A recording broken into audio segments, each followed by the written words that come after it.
Hello and welcome to KOIN Conversations. I'm Allie Osborne and I am so psyched for our guests today. They are the men behind several designs like Hayward Field. You might know them from uniforms on the court, on the track, on the field. They are the duo behind everything Oregon Ducks design. Please welcome on Todd Van Horne and Quinn Van Horne of Van Horne Brands. Welcome on, you two. Thank you so much, Allie. So great to see you. Really appreciate you having us on. Yeah, I like that intro. Absolutely. That's some good energy. Oh, whenever you need me to do a WWE intro, I will be there and I will be ready. We like it. We A like it. 100%. Well, the two of you, I am so excited to bring you back on. I've chatted with you in the past. There is so much to get into. But first, let's look back a little bit to the 2024 Generation O release. You two had your hands in every single uniform that saw the field last year for Oregon Ducks football. Looking back on the Generation O release, what are things that you loved? What are things that you wish were done differently? What's the overall reflection? Yeah, we were so happy with the way that Generation O was received, not only by the players, by the coaches, by the fans. It was great seeing people almost take kind of the mantra and pieces behind it, twist it and make it into their own thing. I think so many people came away with it. It's a celebration of who Oregon is. It's a celebration of the innovation and the things that have led Oregon to really going from a small school in the Pacific Northwest to being one of the nation's powerhouses in that way. And it's really cool to see. Obviously, you really can't say anything bad about a 13-1 amazing football season, being Big Ten champions their first year in the conference. It was really fun to even see the players come up with their own combinations of what they want to wear on field. And that's how we really designed the uniform set, is to be as versatile as possible, to be able to be styled up like, it's a business suit. You're going to go into battle and you're just going to be 100% professionalism with throwback looks, but you also want to dress up and dress up stylish, like what we wore against Ohio State, what we wore against Penn State in those games. So I think that we were absolutely thrilled to see people's reaction from it. It's really cool to see your work take on a whole different meaning in that way. And, it's really excited for things coming up in the future. And, this isn't the end of Generation O. We can't wait just to keep going. I'm so excited. And full disclosure, I went out and got the Fly Era uniform, the jersey, because it is so, so cool. That all black was amazing. Loved it. And even in recruiting photos now for the class of 2026, the class of 2027, you see these recruits visiting Eugene, putting their own combinations together of your uniforms. It's really, really cool. And let's fast forward to today. I mean, the 2.0 project with the new practice facility. I was watching the under construction University of Oregon behind the scenes documentary and I saw two familiar faces. I was like, these two guys are back again. And you're back doing the 2.0 facility. Tell me about how you were introduced to this project, how you were approached for this project. Well, I think, working with the university for the last 25 years and obviously with Nike for 30 years prior, is like these sort of worlds kind of intertwine. And I think when 2.0 came about, we obviously is like, yeah, we want to be part of it as far as the creative direction and the branding and the visuals. So it was just sort of a natural thing for us to just kind of be rolled in with the architects and the construction team. And yeah, we're having a blast. It's going to be a really, really special facility. And shooting the under construction documentary series with the University of Oregon, with the University of Oregon video team, how is that having to break down your design and your thoughts with a team documenting it? Yeah, like a major shout out to Oregon's video and creative team. That group led by Scott Anderson does an amazing job of capturing the day to day behind Oregon football. Even like, obviously, we have so much behind the scenes that we work on, but in the end of the day, we are also fans. We love the team. We're so excited about what's coming up this season and being able to see the players, some going through rehab, some, working their way of going into starting roles, some wanting to grow and blossom into their own players. It's so cool to be able to go behind the scenes and see some of that. And that team is really just absolutely stellar behind the scenes. It's fun to be part of the process, and especially with a big project like 2.0, being able to come in and talk about a building that has really been a part of our lives for, 5, 6 years at this point of really trying to, bring this thing into reality and make it the greatest training facility that there is in the world. And let's talk about that training facility. There are so many aspects bringing football practice and football training facilities into the future. I mean, the list that the university put out about what this facility has is crazy. So, can you break down a couple aspects that are really going to uplift 2.0 over any other football facility in the nation?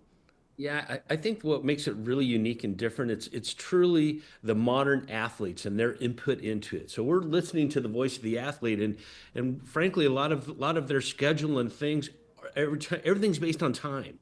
So it's all condensed. So we've got not only this amazing, beautiful facility, but it's all integrated from new locker rooms to a classroom to the field itself to expanded weight rooms. So they can prepare, they can train, they can recover, and they can relax all within this facility that is top notch, so close by. You don't have transition times of even from the field to a classroom. You can be there in minutes, analyze film, be back onto the field, fully padded, and then it's just like increasing that learning curve. So it's just a different mindset to how to build a facility from the athlete's point of view inside out. Yeah, and the O roof of that enclosed football field, whose idea was that out of the two of you?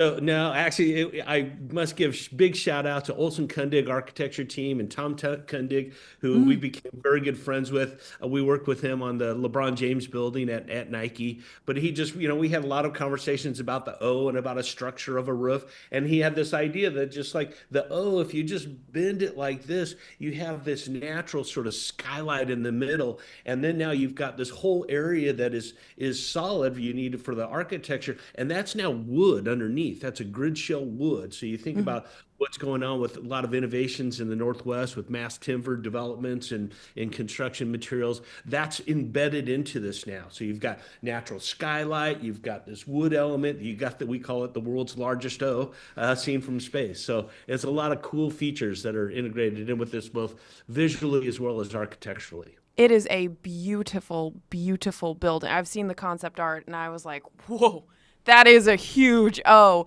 And I also wanted to ask, the two of you are storytellers, not only just designers, but storytellers. What kind of stories are you guys trying to tell with the 2.0 facility? Yeah, well, so I think there's, obviously you look at Oregon's history and there's some amazing stories. And what we like, obviously, very personally to us is the story between the athlete and the coach. Obviously, that harkens back to Bill Bowerman and Phil Knight and just that sort of relationship. We hear Dan Lanning talk about that relationship, and that's what makes Oregon really special, is that kind of handshake, that built on a handshake thing that created Nike that is also sort of embedded in that. So we've got a few stories to tell just about that, the positive relationship, about what it means to have such trust between the athlete and the coach, not what you're doing on the field, but what you're doing in life. And I think that that's a really part of a really unique story that you'll probably see that coming in the future. Yeah. And something I really think is unique is obviously Oregon has such amazing facilities, from the old Mashosky Center to HTC to the Casanova, Matthew Knight, Hayward Field. There's so much expanse for storytelling, but it never feels like the stories have ever dried up. There's always something more to tell or another way to tell it from a different perspective. And I think that 2.0 just gives us another canvas to paint on. A big canvas. A really big canvas. But it really gives us something else that we can tell even more stories about Oregon's history, about the way that, Oregon football has truly changed the game itself. I think you talked to how many NFL teams and how many college teams, and I think you talked about this in the Oregon football documentary about the relationship with Nike of either they say they want to be like Oregon or no way do they want to be like that Oregon team. And it's those two ways, and Oregon is truly polarizing in that way. And it's really fun to show Oregon in that way, embracing some of the things that some people view it as negative of, hey, we have a great relationship with Nike. We have really cool uniforms. We have amazing style. And we have the substance that we can go win in the trenches and win football games. It's fun to be able to have those two stories kind of balancing back and forth between each other. And I think that's going to be really evident to see within the new facility. Style and substance. I think think somebody Yeah. named Lan Danning might have said that at some point. I also wanted to ask you a little bit about the input of Lanning, because I know during the previous under construction video, one of you were talking about how Lanning wanted a classroom that was really close and accessible to the field to just come up and watch tape. Can you talk about the inputs that he's given to the project at all? Yeah, absolutely. He's been very involved with it every week, every step of the way. In fact, it was his idea. If you look at the way he coaches, it's a lot like a teacher. He's teaching a master class in motivation and football every single week and every single day. So this whole idea that, even his former occupation was as a teacher. So this idea that he is teaching these athletes and he can go from field to a classroom right off the field. That was one of his biggest things. I need this so I could go back and forth really fast, and that way you don't have that, or you just increase the learning curve. You increase the speed of learning, of trying and learning and trying again. And there's a lot of Bowerman principles back to that. The old things about Bowerman taking a shoe out and letting an athlete run a lap and learning about that. That's just the learning loop. That is, the faster you increase it, the faster you learn. 100%. And So I also, that was definitely, I attribute that to Dan. It was very important to him to have this classroom. The creative process. oh, tell me about this that you just brought up. You testing. So this is something that you created during your time at Nike. You can walk through it. Okay, well, it's when people ask, how do you create things? Yeah. There is a methodology that you go through. It's not just, hey, I had this idea in the shower type of element that people think of, or struck by lightning. What we like to do or think about as approach is there's parts where you're discovering. You're really trying to develop and design what the problem is that you're trying to solve. And then from that, you're actually starting to collaborate. You talk with people, you gain insights. This is obviously the players process within University of Oregon. They're highly involved in the collaborative process. So you get their input. Then you do that before you even actually put pencil to paper and ideate. So you're doing that, and then you're going back and testing it with those same people you collaborated with. So then you're testing those things before you get to actually creating something at the end. And that's what we just call, that's sort of the creative process, but it's the Bowerman learning curve. So you just increase that. The faster you go with that process, the faster you can ideate and discover and collaborate, the better your product is going to be in the end. That is a beautiful sentiment, a beautiful process, and a gorgeous design. Quinn, how many times did you find your dad's drawings around the house when you were young? Oh, they litter our entire house. They're everywhere. His paintings. His favorite piece was these little kind of like postcard type of drawings. He does watercolor. He does sketches with Sharpie, does watercolor drawings with his finger. And they're really beautiful, usually places that we've traveled growing up. But it's fun to have physical representations of what we're talking about. And so when we're talking about the Bowerman learning curve and the creative process, it really comes back to that. And that's one of the key tenets that we use with Horne Brands, is using that creative process and having those different stages that we go through with all of our projects.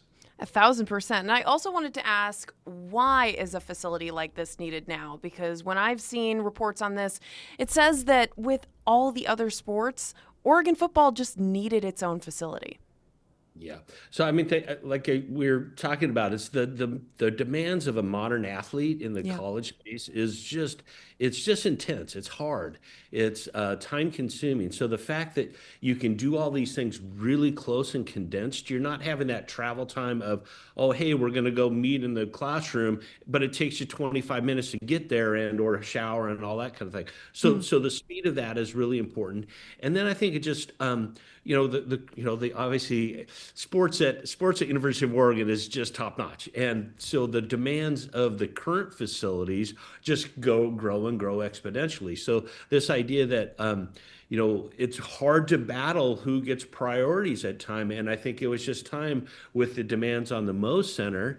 That'll still be used on game day, so don't get us wrong. But now football will have its own practice facility that won't have to take away from any other sport that needs to practice and train and do everything else within the Moe. So it's just time to just take that next level and to have it fully integrated.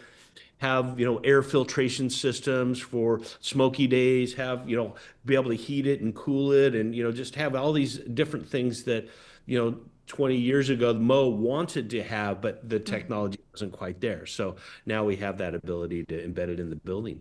A lot of excitement for this 2.0 project. I mean, if you have not watched the Under Construction series from Go Ducks at the University of Oregon, you absolutely should, to see how these two are going through this process. And I want to move on to some other designs y'all have done. Specifically, we've been mentioning Bill Bowerman a lot, so we might as well switch over to the track side of things. The University of Oregon 2025 track and field uniforms, the two of you are behind it. They are tributes to the famed long-distance runner Steve Prefontaine. Tell me more about honoring Prefontaine's legacy through these 2025 uniform designs. Yeah, this was a really special uniform, and especially, obviously with the culture around Oregon, Nike, the front runner attitude of Steve Prefontaine still really, that his legacy still lives so heavy in Hayward Field. And you can feel it when you go and run around the track there. It's a really unique uniform, in the sense that we didn't, in the same way kind of with Generation O, we don't want to do throwback just for throwback's sake. We want to be able to preserve and talk about the legacy in really unique ways. And really for Pre, he came in with a very different attitude, very modern attitude to running. I want to be a front runner. You may underestimate me for my size. You may underestimate me for, what I can carry, but you'll never underestimate me for the fire that I have in my soul. And so we really wanted to say, how can we be able to take this classic look that Pre did, but really embed some of those, principles of modern running, and we can take our modern design and embed it with that. And obviously Nike does an amazing job with, the Proton material. That was really a key piece that we really relied on for a lot of the innovation behind the uniform.